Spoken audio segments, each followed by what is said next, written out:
Assalamualaikum warahmatullahi wabarakatuh. Selamat pagi anak-anak Indonesia dimanapun kalian berada. Jumpa lagi bersama Bapak Yosi. Bapak doakan semua anak-anak Indonesia dimanapun kalian berada selalu dalam keadaan sehat walafiat.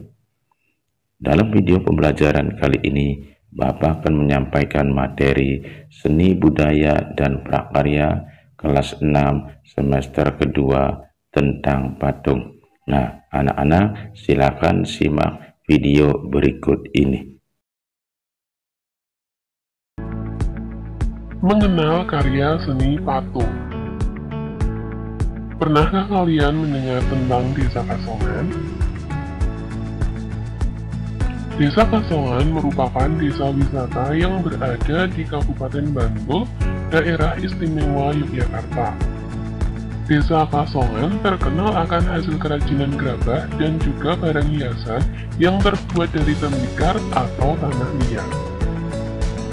Nah, berikut ini adalah contoh hasil kerajinan gerabah dari Desa Kasongan. Ada kendi, ada copet, ada kuci, dan lain sebagainya. Seni membuat patung sudah dikenal penduduk Indonesia sejak berabad-abad yang lalu. Bentuknya bermacam-macam, terinspirasi dari kekayaan alam Indonesia. Patung. Patung adalah benda tiga dimensi yang menyerupai bentuk manusia, hewan, atau bentuk lainnya yang dibuat untuk tujuan keindahan. Orang yang membuat patung disebut pematung. Patung merupakan karya seni tiga dimensi. Artinya, patung memiliki ruang dan volume sehingga dapat dilihat dari berbagai arah. Tujuan penciptaan patung adalah untuk menghasilkan suatu karya seni rupa yang dapat bertahan lama. Sesuai wujudnya, patung dapat dibuat dari berbagai macam bahan, alat, dan teknik. Bahan-bahan yang digunakan nantinya akan menentukan alat dan cara pembuatan patung. Nah, berikut ini adalah bahan-bahan pembuatan patung. Yang pertama, kayu. Yang kedua, batu. Yang ketiga, perunggu. Yang keempat, gipsu. Yang kelima, emas. Yang keenam, besi. Selanjutnya, pengelompokan karya seni patung. Yang pertama, ada yang dikelompokkan berdasarkan wujudnya. Yang kedua, dikelompokkan berdasarkan objeknya. Yang ketiga, dikelompokkan berdasarkan fungsinya.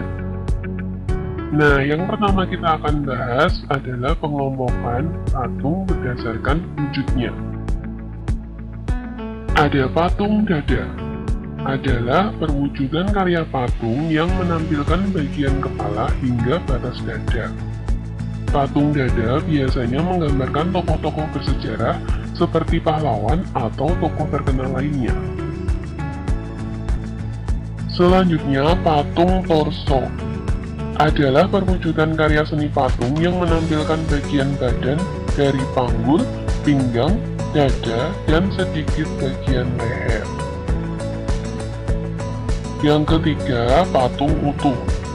Adalah perwujudan karya seni patung yang menampilkan seluruh bagian kepala hingga kaki.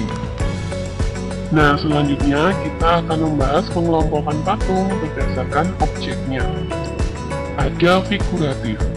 Patung jenis ini merupakan karya seni yang dibuat dengan meniru bentuk-bentuk alami, misalnya manusia, hewan, atau tumbuhan. Namun ada pula yang dibuat secara fragmentasi, disederhanakan, atau secara stilasi, digayakan. Selanjutnya, non-figuratif. Patung jenis ini merupakan karya seni yang dibuat tidak meniru bentuk-bentuk alami.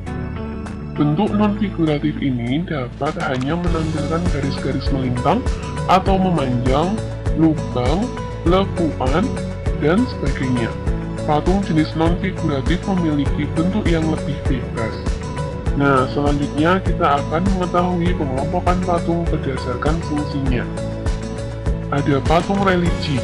dibuat sebagai sarana beribadah, memiliki makna religius.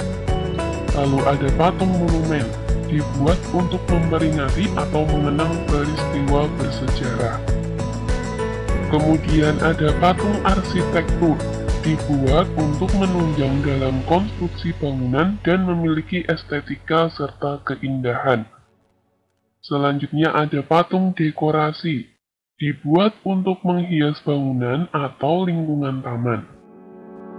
Berikutnya ada patung seni, dibuat untuk estetika dan hanya dinikmati keindahan bentuknya.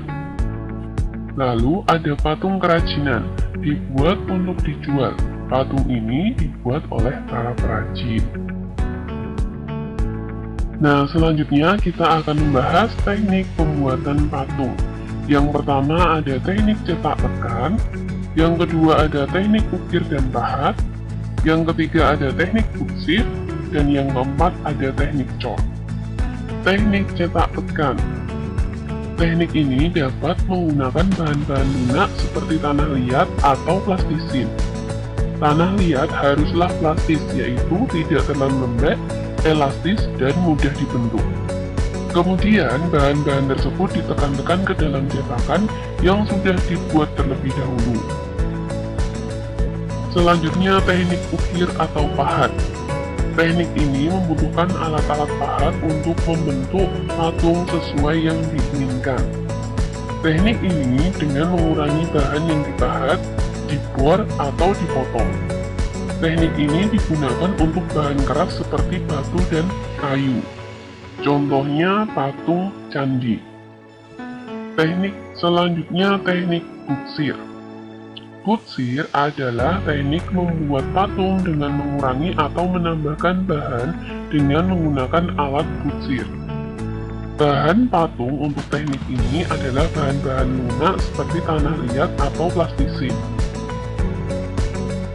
Selanjutnya teknik cor. Teknik cor dilakukan dengan mencairkan bahan padat dan membentuknya menggunakan alat cetakan. Selanjutnya, bahan tersebut dikeringkan hingga padat kembali. Contohnya patung dari logam. Nah, selanjutnya kita akan membahas bagaimana membuat patung sederhana dari adonan plastisin. Bahan yang disiapkan yang pertama 2 cangkir tepung terigu, setengah cangkir garam, 2 sendok makan minyak sayur, pewarna makanan, dan 1,5 cangkir air hangat. Cara membuat adonan plastisin. Yang pertama, campurkan terigu, garam, dan minyak sayur ke dalam wadah. Yang kedua, masukkan air hangat secara bertahap hingga adonan menjadi liat, tidak terlalu lembek. Yang ketiga, gulung dan remas-remas adonan hingga bercampur dengan sempurna. Yang keempat, bagi adonan menjadi beberapa bagian. Buatlah lubang di tengahnya dan teteskan pewarna makanan. Lalu, kemudian gulung-gulung adonan hingga warna tercampur merata. Dan yang terakhir, kalian bisa membuat bentuk patung sesuai yang kalian inginkan. Nah, anak-anak, demikianlah video pembelajaran dari Bapak kali ini. Mudah-mudahan bermanfaat untuk kalian semua. Selamat belajar dan tetap semangat. Terima kasih.